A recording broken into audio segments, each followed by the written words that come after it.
Since the Honorable Chief Minister is nurturing a small leg injury, he is unable to travel. Therefore, the next in command is our Deputy Chief Minister.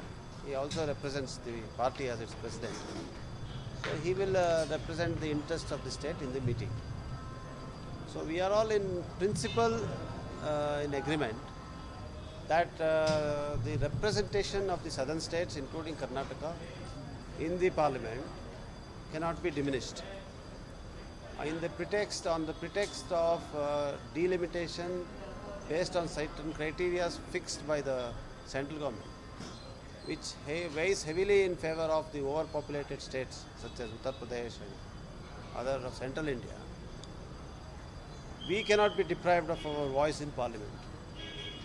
Therefore, I am sure that will be the starting point of this discussion whenever our party and our government is represented in the meeting.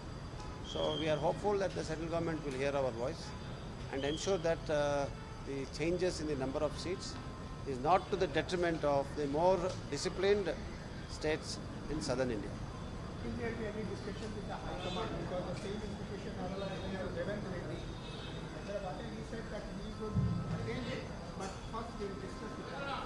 Yeah, obviously, see, we must take a stand in unanimity. So there can't be a difference between what the Telangana Chief Minister says and what the Karnataka Chief Minister says. So we will all be in agreement. It will be a voice in unison, and that will be obviously in discussion with the High Command. Now this